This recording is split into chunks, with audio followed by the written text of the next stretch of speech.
Christ में अद्वितीय फादरगण, सिस्टरगण, माता पिताओं, भाइयों बहनों, यो मेरे प्रिय क्रिस्टवीय बच्चों, आज 24वां रविवार है और आज का रविवार के लिए जो पाठ है सुसमाचार वो संत लूकस के सुसमाचार है।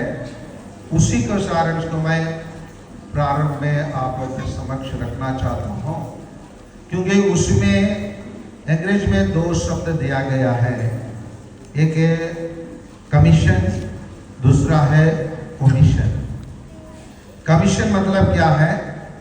जिसको हम करना है अपने जीवन में उसका करना है। ओमिशन मतलब क्या है? जिसको हम अपने जीवन में करना है उसको हम नहीं किए, चूक चुके हैं या भूल चुके हैं। इस दोनों को हम आइए, हम माता पिता यहाँ उपस्थित हैं और दूसरे बच्चों लोग यहाँ उपस्थित हैं, इसी को हम अपने जीवन में कैसे अपनाना है, किसी को हम करना है, किसी को हम उम्मीद नहीं करना है, उसी पर थोड़ा मनन चिंतन करेंगे।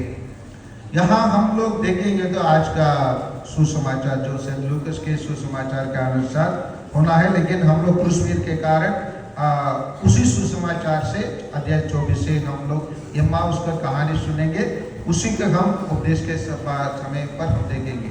यहाँ दो व्यक्तियों को हमारे सामने प्रस्तुत प्रभु यीशु स्वयं प्रस्तुत करते हैं, एक दृष्टांत के द्वारा, एक धनी व्यक्ति और एक गरीब लाजरस। यह धनी व्यक्ति अपने जीवन में सब कुछ उन्होंने प्राप्त किया, लेकिन उनके फाटक में पड़ा वाला लाजरस को उन्होंने ध्यान नहीं दिया, इसी कारण से उसको सजा मिलता है। इसी को हम अपने जीवन में हम माता पिताओं और दूसरे बच्चों कैसे ले, इसी को मैं संक्षेप में मैं आप लोगों के समक्ष समझाना चाहता हूँ, क्योंकि ये अधिक आवश्यक है। जैसे हम माता पिता लोग, जैसे हम लोग शादी करते हैं, शादी का लक्ष्य दो होता है, एक हम एक दूसरों की भलाई के लिए हम शादी करते हैं और दूसरा है हम अपने संतान को, है ना, धर्म के शिक्षा के अनुसार और बाइबल की शिक्षा के अनुसार उनको पालन पोषण करना है। और इसी को कैसे पालन पोषण करना है, जैसे आज का पहला पाठ में हम लोग नबी यशायाह के ग्रंथ में हम लोग सुनेंगे, अध्याय 40 वचन से 31 में ईश्वर हमें गरुड़ा के समान अपने पंख फैलाकर हमको रक्षा करता है। कभी सोचते होंगे पंख फैलाकर हमको रक्षा करता है मतलब आप लोग के क्या समझ है? पंख फैलाने से ईश्वर हमको कैसे रक्षा करता है? क्या सोचते हैं आप लोग? बड़े लोग बताइए, बच्चे लोग तो नहीं जानेंगे। पंख को फैलाकर रक्षा करना मतलब क्या है?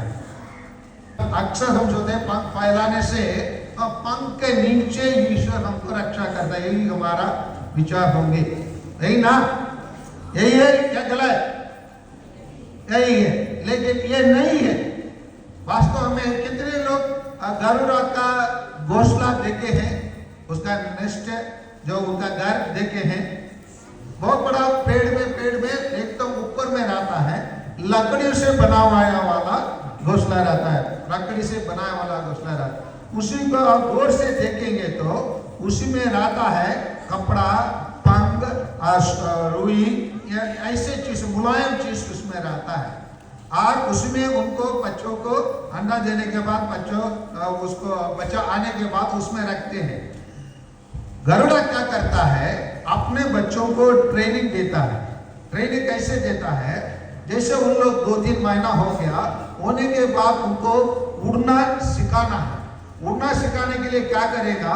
वो एक पक्षी को ऊपर लेके जाएंगे, आसमान में लेके जाने के बाद वो छोड़ देंगे उसे बच्चे को। बच्चों को छोड़ने के टाइम पर वो बच्चा अगर तैरना सीख लिया तो उड़ के चले जाएगा, अगर छोड़ने के टाइम पर वो पक्षी ऐसे आवाज करेंगे तो गरुड़ा क्या करेंगे? वो उसी पक्षी को अपने पंख पर, मतलब अपने पंख पर उसको ले लेगा, लेके फिर वापस घोंसला में लेकर रख देगा। रखने के टाइम पर क्या करेगा? तो धीरे धीरे वहां जो मुलायम चीज जो रखा गया है, जैसे पंख हो, रुई हो, कपड़ा हो, उसको निकालेंगे। निकालने के बाद धीरे धीरे निकालने के बाद दोबारा लेके जाएंगे।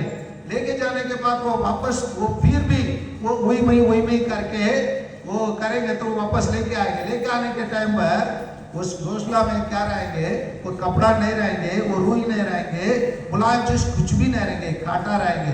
कांटा में उस बच्चे को छोड़ देंगे। कांटा में बच्चे रहना पसंद करेंगे अभी? हेलो, कांटा में हम लोग सब बच्चे हैं ना, स्कूल में उत्तर देते नहीं देते हो? देते हैं ना, जवाब दो। कांटे में बच्चों को छोड़ेंगे तो बच्चे क्या करेगा अभी? हाँ, रोएंगे। ओ रोएंगे। अभी क्या करेंगे, तीसरे बार लेके जाएंगे वो पक्षी को आग ऊपर छोड़ेंगे। अभी उसको याद आएंगे, मैं अभी उड़ना सीखना है। उड़ना सीखने से मैं क्या करूंगा, मैं उड़ के चले जाऊंगा। अगर मैं उड़ना नहीं सीखूं, मैं वापस जाऊंगा तो कहाँ रहना पड़ेगा? हाँ, कांटा में रहना पड़ेगा।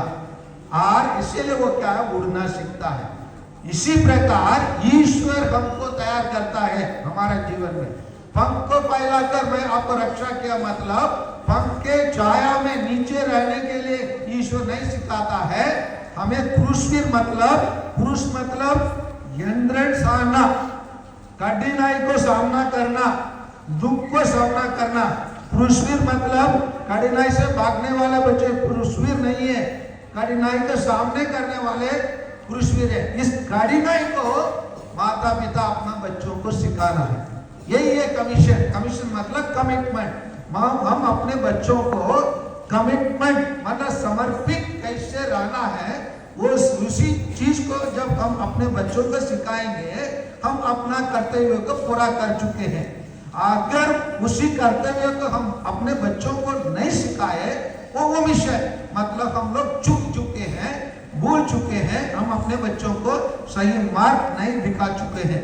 वही चीज को हमको बता रहे हैं। और क्रूसवीर बच्चों, हमारा कमीशन क्या है? हम लोग 4 हथियार हम लोग जानते हैं, क्या क्या है? प्रार्थना, प्राण प्रसाद, बलिदान और ये चारों को हम अक्सर हम हमारे क्रूसवीर बच्चों को बातें हैं। ये 10-15 दिन हम लोग पूर्ण रूप से क्रूसवीर बच्चे रहते हैं, तैयारी करने में और प्रोग्राम आके यहाँ प्रस्तुत करने में और यहाँ से जाने तक। यहाँ से जाने के बाद कितने बच्चे लोग क्रूसवीर के समान ये चारों को प्रतिदिन करते हैं? फट से हाथ ऊपर कीजिए। वो नहीं समझा इसलिए हाथ ऊपर किया, ठीक है ना? ये 4 चीजों को प्यारे बच्चे जब हम करेंगे तब तो हम क्रूसवीर है। इसको नहीं करेंगे हम लोग भी क्या में वो शामिल हो जाते हैं ओमिशन में। जो कर्तव्य हमको करना है, जो हथियार को हम प्रतिदिन पालन करना है, उसको नहीं करने से हम लोग ओमिट करते हैं। मतलब हम करने से चूक जाते हैं, हम अपना कर्तव्य को पूरा नहीं करते हैं। इसलिए आइए प्यारे माता पिता और क्रूसवीर बच्चों और भाइयों और बहनों, हम अपने जीवन को जांच करें। मैं अपने जीवन में कितने बार अपना समर्पण का काम, कमिटमेंट को मैं किया हूँ? कितने बार मैं जिसको उम्मीद नहीं करना है उसको उम्मीद किया हूँ? उसके लिए आइए खड़े हो जाएंगे और ईश्वर से हम क्षमा और कृपा और आशीष मांगेंगे।